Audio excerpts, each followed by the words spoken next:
Alright guys, I'm back here with Bobby in Yakima, Washington. How's it going, Bobby? Fine, how you doing? Good, good. Hey bro, so when I came up on you right now, you mentioned that you got one tooth knocked out and the other one's about to come out, your front teeth. Yeah. What happened? Well, just a disruption between my family member and another guy. I don't know what the deal was, but he was mad at her, so he took it out on me. He punched me in the mouth unexpectedly and got me really good, and took out my tooth. And then the other one is really loose. It's gonna come out too. I should have pulled it out, but I can't bring myself to do it. I need to go to a dentist. So. How old are you, Bobby? I'm 30. And how long have you been out here in the streets? About 6 months. I've been actively homeless, but it's due to my decisions making. I don't have to be out here. Most of us don't, but just my decisions I'm making at the time is keeping me out here and keeping me from doing what I need to do. So where do you sleep at night? I sleep at the Mission most of the time. If not, I just find a store where there's a bunch of homeless people sitting, congregating, and I get with them and I fall asleep next to people I know. That way they protect me while I'm sleeping and stuff. For sure. So hey bro, before the video you mentioned that you went to prison. Yeah. What'd you go to prison for? I fell asleep at the wheel and I got a vehicular homicide, had a head-on collision on Highway 10 in Cleella, Washington, and I went to prison for vehicular homicide. I stayed in Walla Walla for 98 months. And I got released and kind of got released to the streets with basically, here's $40 and good luck. And ever since then, I lived with my mom for the first part of it, but when she started having trouble, it became really hard on me, and it's hard for me to stay in housing as well, So what kind of struggles did you face in prison, bro? Nothing that we bring it on to ourselves if we face any struggles at all, if it doesn't have to do emotional. Just basically trying to forgive myself and that's about it. For what happened, right? For what happened, I feel terrible for taking somebody's life in a car accident. It was an accident completely. Just emotional, problems is what I dealt with when I was in there, and just try to stay clean, clean mind and clean body worked out a lot, and it helped out a lot with my emotional state. So you said you were 18 years old when that happened? I was 19 at the time, about to be 20, yeah. Wow. Yeah. And how was your life before the car wreck? I was a kid. I just graduated high school, and it was going good. I was working. I was building myself up financially, and when I went to prison and got out, it felt like everything just went on standstill, and I got out and just no moving forward from there.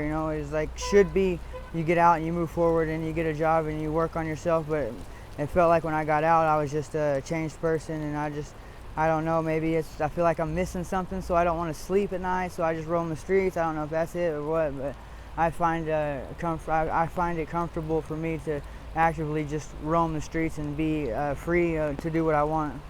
Hey bro, so being out here in the streets, have you had to turn to doing any drugs? Oh yeah, of course. That's what holds me out here mostly personally. For me personally, it holds me out here is the drugs. But there's a lot of drugs around here, on the streets, and it's really sad. But we all make our own decisions. So for sure. What kind of drugs do you do out here? Just marijuana, methamphetamines.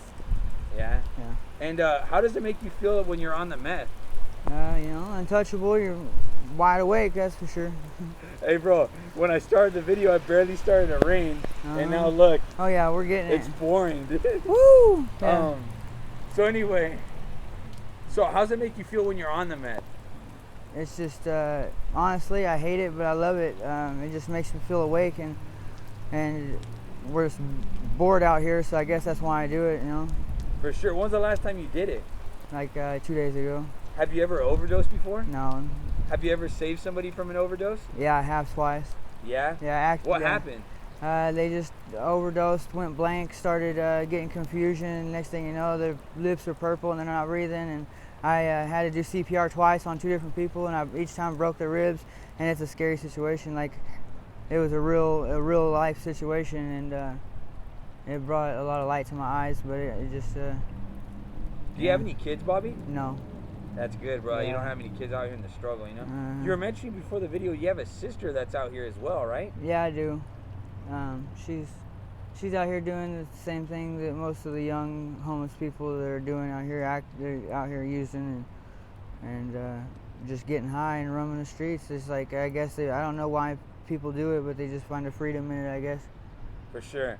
Hey, bro, going back to that car accident, you know, where somebody passed away. Hmm. Did you get to know much detail about who that was, how old they were, that Yeah. kind of thing?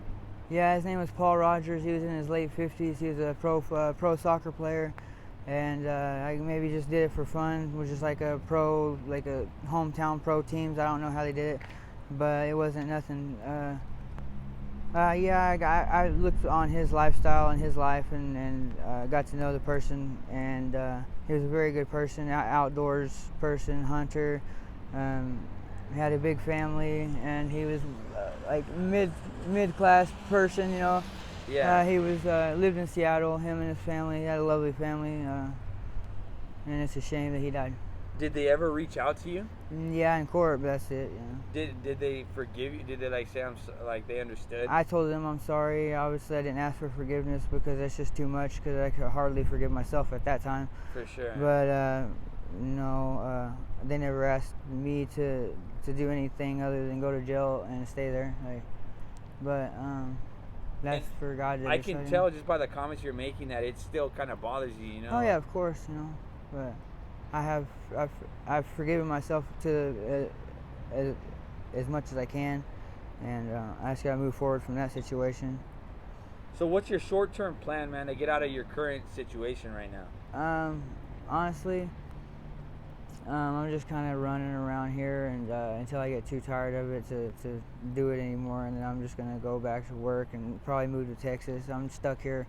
With DOC's got me stuck in Yakima until I'm done in a couple months. But once that's over With probation or something? yeah, once I'm done with probation, I'll move to Texas and restart my life. It's a clean and sober area where I live over there. So honestly, I moved to Texas, and then they brought me back here and dropped me off to the streets. And DOC, they come picked me up. I should have did it the right way, obviously, and got permission. But Yeah. I went down there without permission. They picked me up and dropped me back off in the streets here. And it's like, come on, guys, I don't have a chance out here. You know, I was trying to move to Texas to stay clean, and I got a lot of job opportunity there.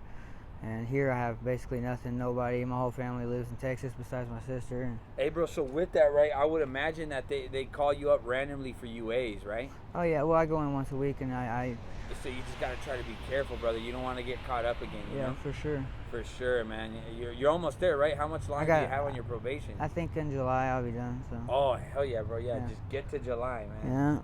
Yeah. With that, man, does any of your family ever come check up on you? Oh yeah, of course. My mom, she used to chase me and my sister down all the time to see if we're all right. If we didn't call that morning, it's really hard on her because she sees us out here doing this, and For sure. Does she And- live in Yakima? no, she lives in Texas. In Texas. That's why you're trying to go over there, huh? Now it makes sense. All right, bro. What message do you have for family or friends if they end up seeing this video?